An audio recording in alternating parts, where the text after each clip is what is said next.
A pesar de la grandeza de su coronación, Luis XVI es totalmente consciente de que no está en absoluto preparado para ejercer de rey. Cuando muere el abuelo de Luis XVI y queda claro quién heredará el trono, él les dice que no sabe qué tiene que hacer, que se siente como si el mundo se le hubiese caído encima. A pesar de haber tenido una educación enfocada a su futuro reinado, no se siente preparado. Con un reino en crisis, Luis XVI es el peor hombre para estar al mando. El rey de 20 años reza: protege, Señor, a aquellos que reinan demasiado jóvenes. Instalados en los aposentos reales de Versalles, Luis XVI y María Antonieta empiezan su nueva vida como jóvenes monarcas. Aunque solo a 19 kilómetros en París, está surgiendo una nueva era. Una era que entra en colisión directa con la monarquía en sí. Es la peligrosa nueva era de las ideas, la era de la Ilustración.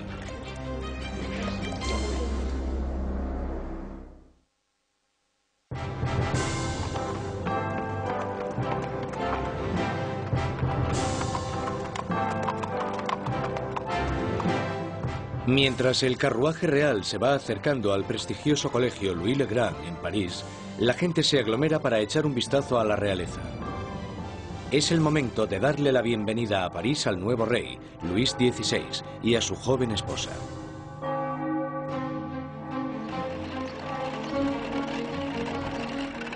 Y a la cabeza del comité de bienvenida está un prometedor estudiante de Derecho, el joven Maximilien Robespierre. Cuando Robespierre era niño, el rey visitó su colegio y Robespierre le leyó un discurso en latín. Así que, en realidad, habló con Luis XVI cuando él era solo un adolescente. Cuando Robespierre recita su monólogo en latín, el rey casi ni se fija en el niño. Pero años después, sus destinos les unirán otra vez en circunstancias muy diferentes, mucho más dramáticas. Fue uno de estos rituales habituales en los colegios, y por supuesto es totalmente irónico porque allí estaba el joven Robespierre leyendo este discurso en honor al hombre que más tarde matará.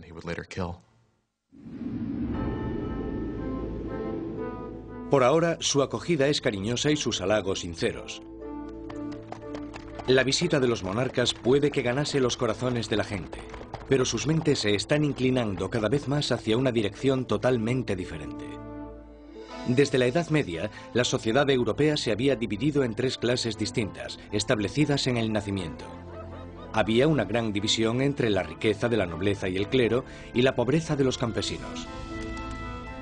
Entonces, en pleno siglo XVIII, la razón y la ciencia empiezan a cuestionar esta tradición. Envuelto por una corriente de innovación y nueva literatura, París es ahora el centro filosófico del mundo. La ciudad es invadida por nuevas corrientes de conocimiento, se abren nuevas posibilidades. Es la era de la Ilustración.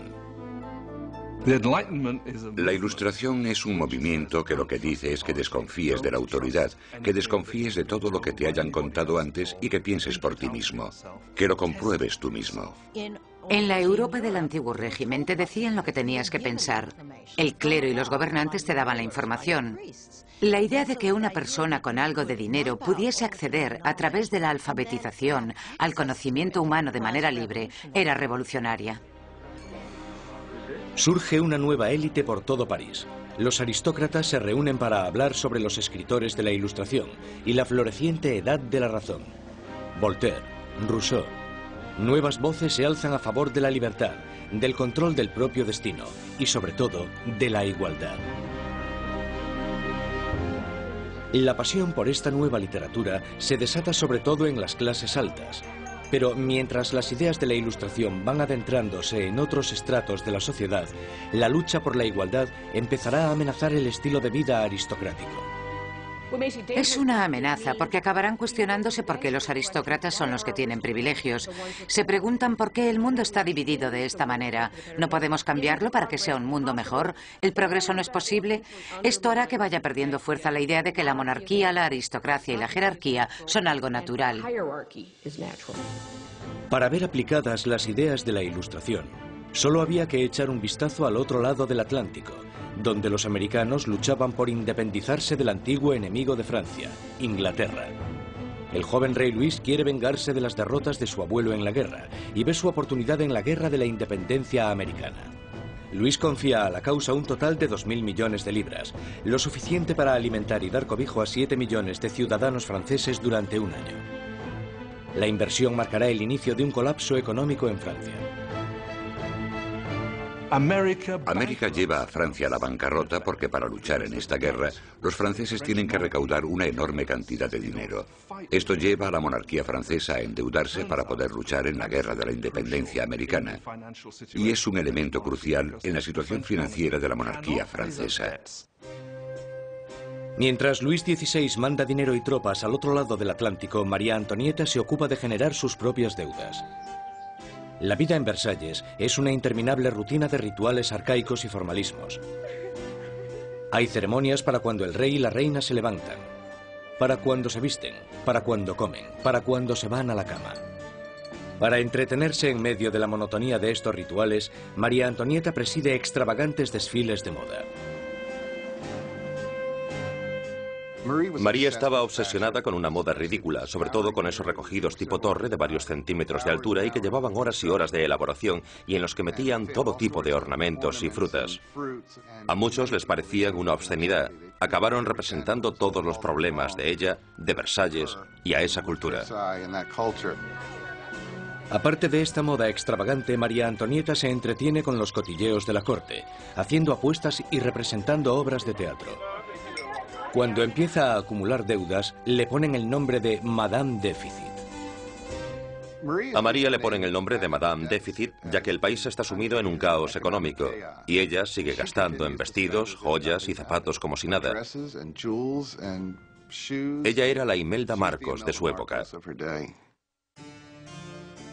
De todas las deudas que tiene la reina, la más grande es la que tiene con su país. Un heredero a la corona. En los 7 años que llevan casados, Luis XVI y María Antonieta aún no han concebido un hijo.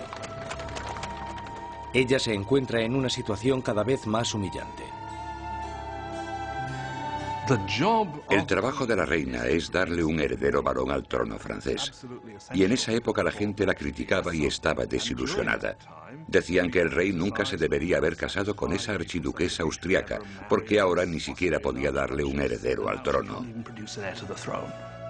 María Antonieta se encuentra en una situación desesperada. El apetito de Luis por la comida es incuestionable, pero el sexual está claro que no entra dentro del menú. María Teresa, la madre de María Antonieta, se cuestionaba: si una mujer tan guapa como mi hija no puede hacerle funcionar, ¿qué es lo que pasa?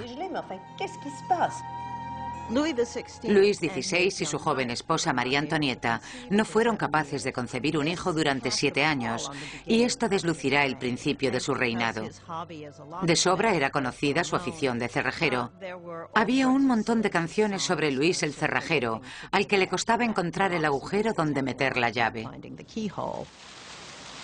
El desinterés de Luis XVI por el sexo es visto como una falta de hombría.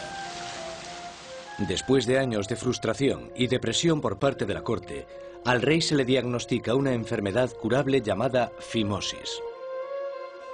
Luis tenía una deformidad que hacía que la excitación sexual fuese extremadamente dolorosa, y por tanto no hubo consumación del matrimonio hasta que una operación quirúrgica lo corrigió, pero le aterraba operarse y le llevó años decidirse a hacerlo. Y cuando al final se operó, ¡voilá!